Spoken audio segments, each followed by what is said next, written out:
Regiões, né, do Nordeste. Bom, quando eu comecei a estudar para esse concurso, eu percebi que não tinha muito vídeo assim no YouTube, na verdade nem tinha, para a área específica desse concurso. E aí eu conheci o Vamos Estudar, né, que é o Antônio que faz, que me ajudou muito, muito, muito. O Antônio, normalmente ele aborda, né, os concursos aqui da região, aborda as específicas e coloca vídeos lá de questões com o material PDF que ele vende no preço super acessível, eu sempre compro. Então eu disse, Antônio, tem material aí desse concurso, ele tem, me passou, já comprei, foi ótimo. Eu consegui ficar em quarto lugar, né? De uma vaga imediata, mais 10 cadastros reservas. Então, pra mim, ó, tô aqui rezando pra ser chamada, vai dar tudo certo. Mas enquanto isso, eu já tô estudando pra outros concursos. E, gente, eu recomendo, viu? Vamos estudar. Bom dia pessoal, tudo bem com vocês? Espero que sim. Vamos ficar comigo aqui até o fim do vídeo, tá? Então, este vídeo não era para sair hoje, tá? Era um vídeo para o futuro, sexta-feira da semana que vem. Porém, eu recebendo muitas notícias aqui de pessoas que estão perdidas com relação ao estudo do concreto armado. As pessoas estão dizendo, tem muito cálculo, é um conteúdo muito pesado, um conteúdo muito voltado para a engenharia. Calma, pessoal. Como eu já disse a vocês, eu já fiz várias provas de IDIB, tá? Assim, em casa mesmo, e também já fiz 2 concursos da IDIB. Um concurso da IDIB, tá? Em Pitbull, em Campina Grande foi outra banca. Mas foi praticamente a mesma coisa, tá? Os conteúdos foram os mesmos e eu digo a vocês, o nível de questionamento sobre concreto armado não é complicado, tá? É bem de boa, tá? Então vamos aqui trazer trouxe aqui primeiro umas informações pra gente e depois umas questões, tá? Um pouco mais complexas, mas também nem tanto. Ok? As questões são muito importantes para vocês terem uma paz geral do que pode ser cobrado. E com isso vocês estão seguros para a prova, tá? Lembrando, material de concreto armado eu estou fazendo.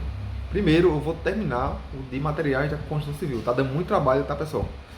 Mas eu creio que sexta-feira eu termino ele e envio para cada um aqui que comprou o material, tá? Se você não comprou ainda, fala comigo no WhatsApp, na descrição do vídeo, ou então aqui na tela vai aparecer para vocês, tá?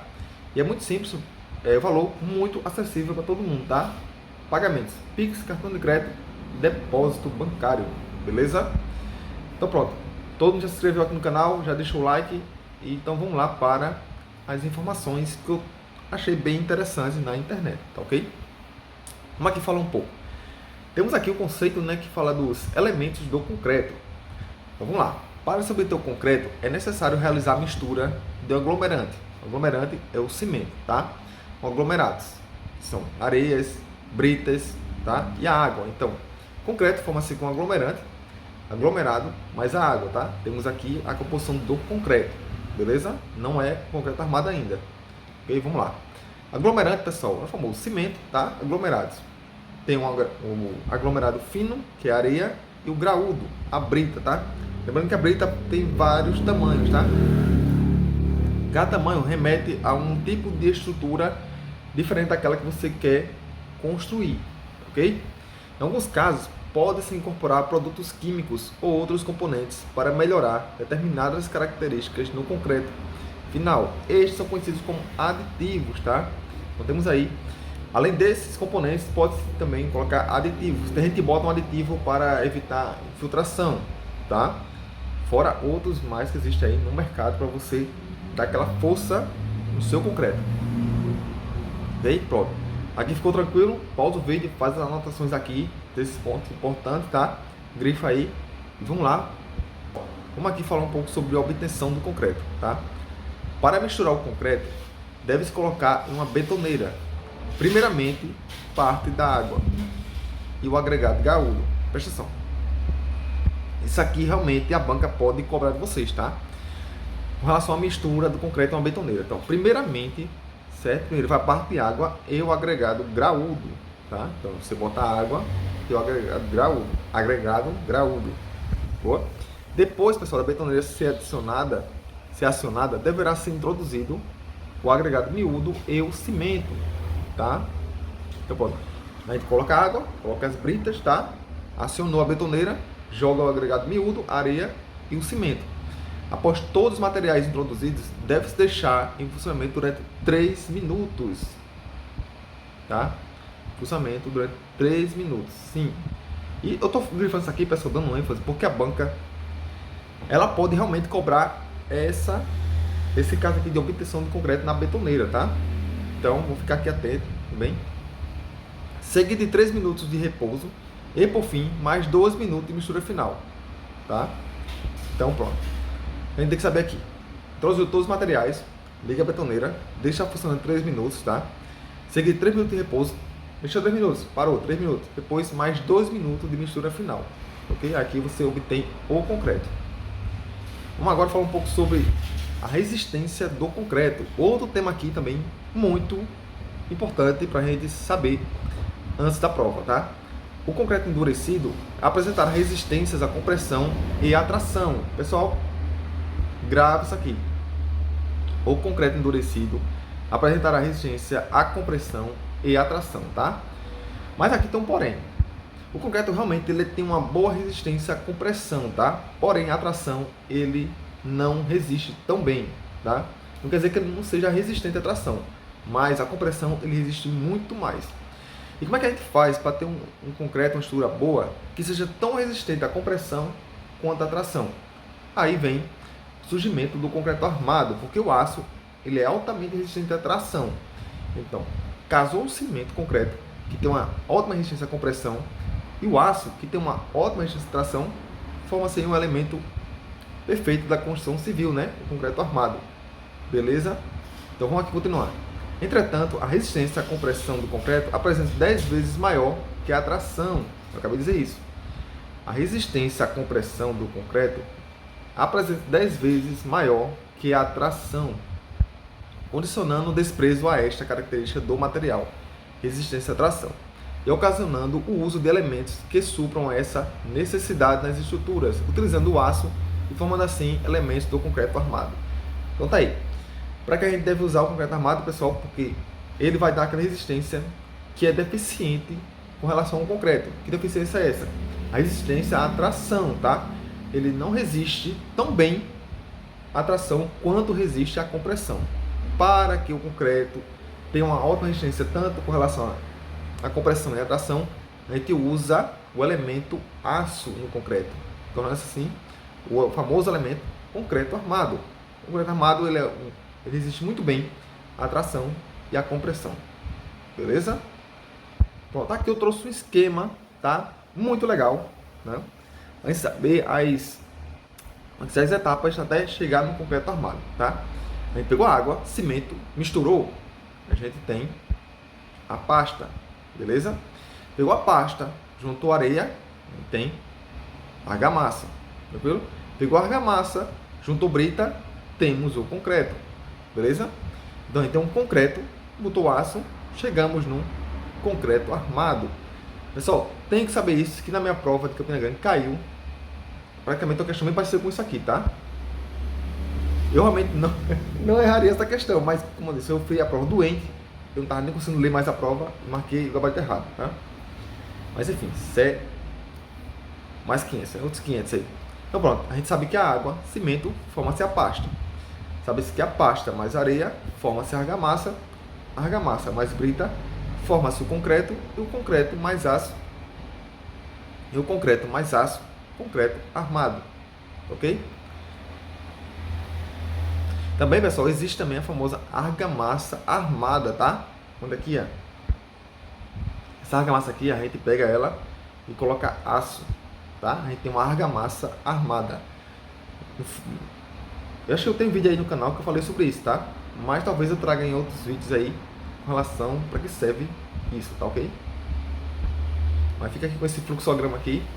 Faz um desenho no seu caderninho e anota aí cada um esquema aí, tá? Para você não se esquecer.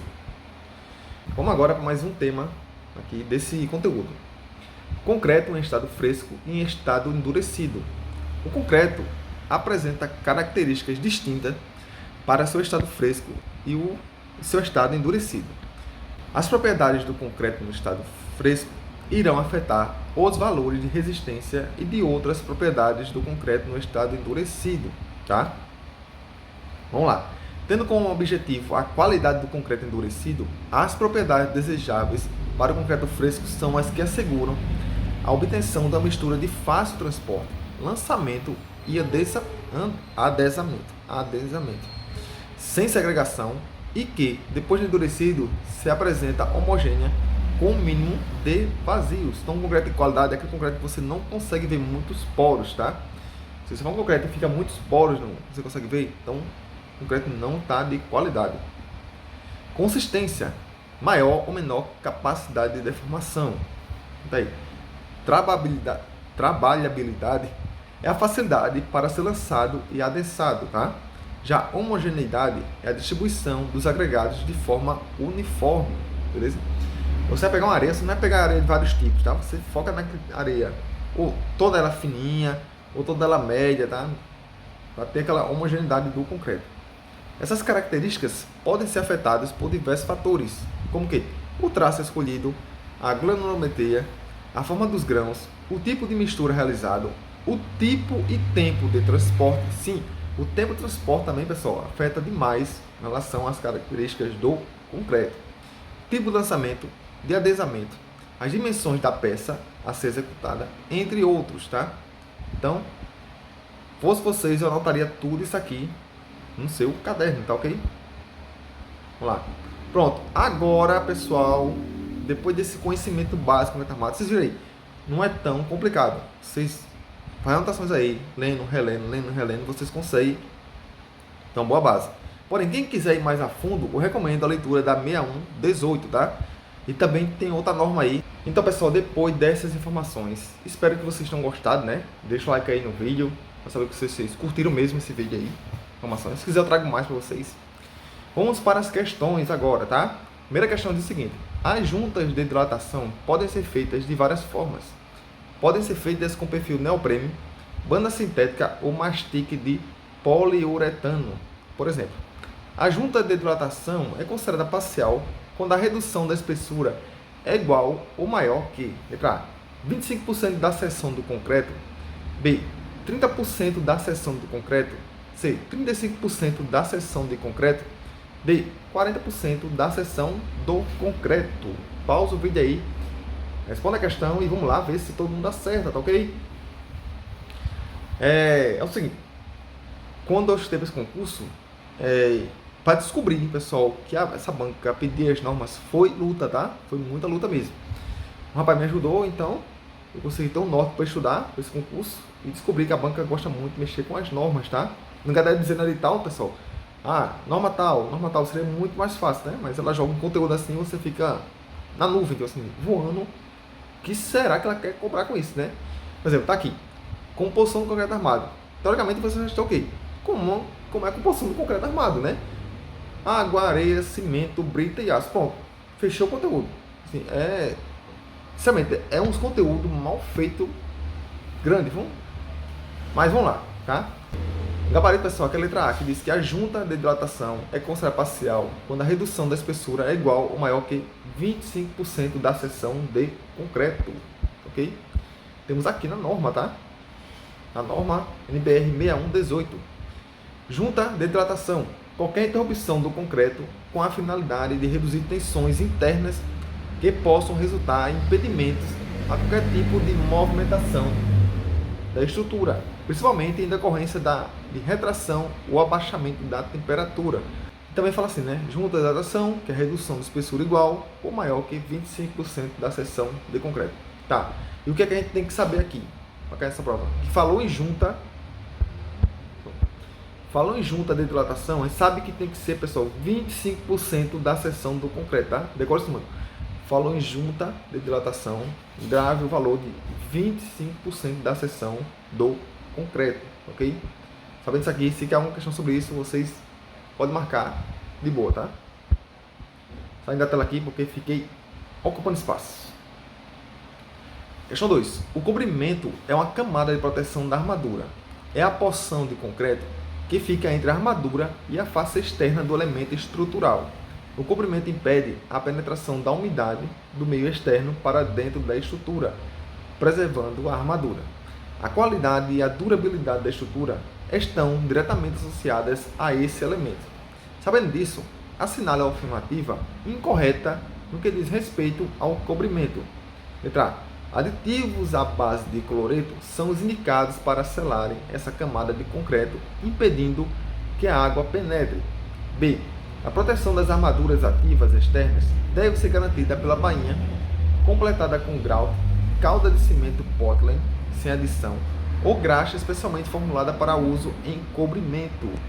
A C diz o seguinte: deve ser dada atenção especial contra a corrosão das ancoragens das armaduras ativas. D. Em obras correntes, a tolerância de execução para o cobrimento deve ser maior ou igual a 10 milímetros. Então tá aí, pessoal. Qual que vai estar aqui está errado? Letra A, B, C ou D? Aí, pegar a caneta aqui vocês, marcar, tá? Aí, já marcou? Se marcou a letra A, pessoal, acertou, tá? Por quê?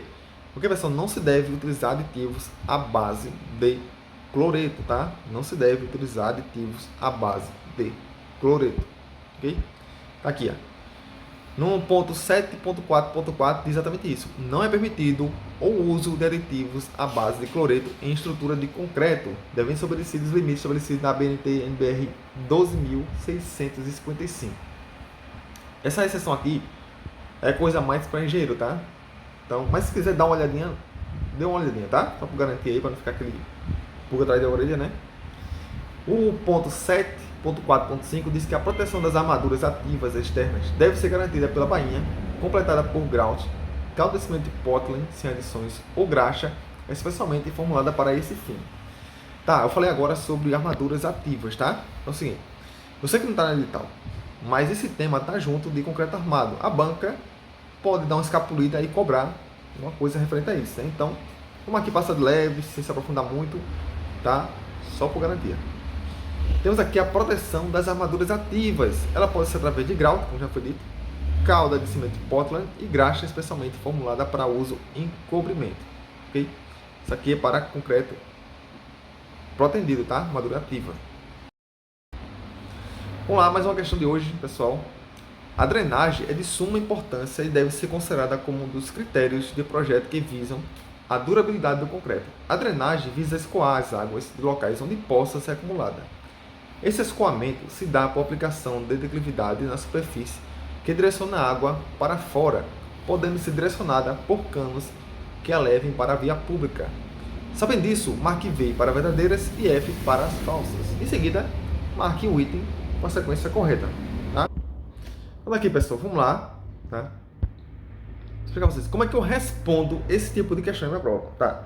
Eu marcar V, eu vejo se é a primeira. Se eu tenho certeza que a primeira está verdadeira, a que não for verdadeira, eu descarto, tá? E assim vou até fechar a questão o mais rápido possível. Vamos lá. Número 1 diz que deve ser evitada a presença ou acumulação de água proveniente de limpeza e lavagem da estrutura de concreto. O item aqui, pessoal, 1 está certo, tá? O item 1 aqui está verdadeiro. Se o número 1 aqui tiver falso, na alternativa a gente descarta. Pronto, a letra C e a D a gente descarta, porque eu tenho certeza que o número 1 está correto. 2. Não é necessária a aplicação de ralos em superfícies expostas horizontalmente, bastando aplicar a devida declividade na superfície. Não basta apenas aplicar declividade na superfície, tá? Tem que ter a disposição de ralos, ok? Então aqui a gente sabe que é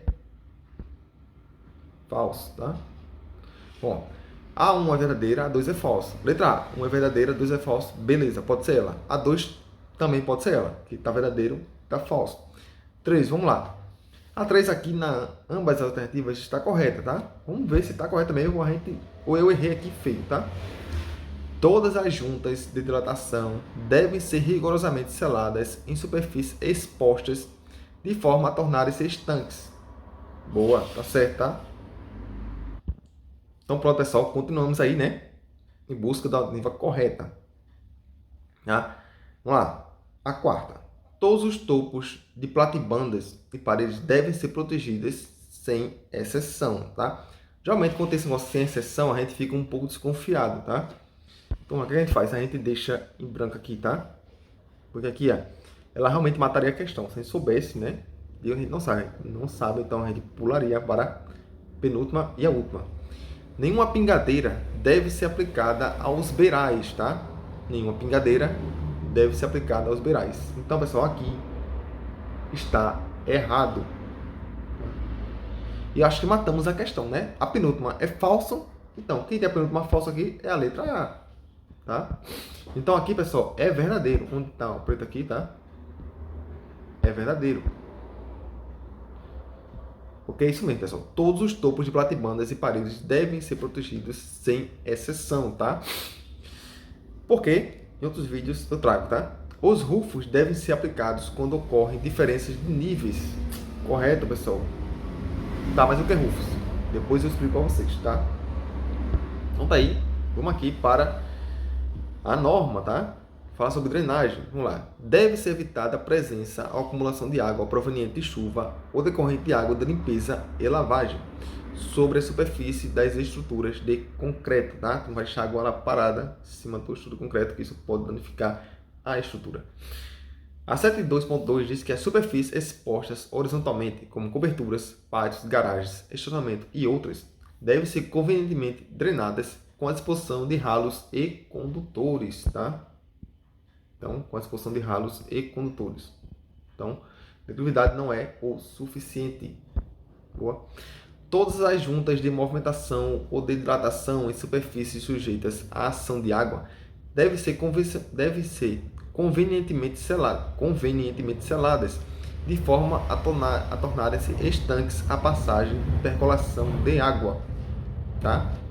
Vamos gravar aqui, ó. Esses termos aqui que a gente confunde a gente, né?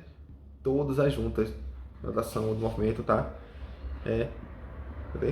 Devem ser convenientemente seladas, ok? Apagar que tá ficando um garrancho, né? E o 7.2.4 diz que todos os topos de platibandas e paredes devem ser protegidos. Todos os beirais devem ter pingadeiras e os encontros em diferentes níveis devem ser protegidos por rufos. Ok? Então é isso aí, pessoal. Vamos lá. Próxima questão, última de hoje, tá? Vamos aqui finalizar esse material aqui. Espero que vocês tenham gostado, tá? Espero que tenha esclarecido um pouco a dúvida de vocês. Ok? Depois eu trago um vídeo falando mais sobre isso aqui, tá? Que são essas coisas aqui. Quando se projetam estruturas em concreto, alguns itens devem ser observados. A razão entre a deformação transversal associada à deformação longitudinal na direção do esforço de tração é chamada de coeficiente de Poisson.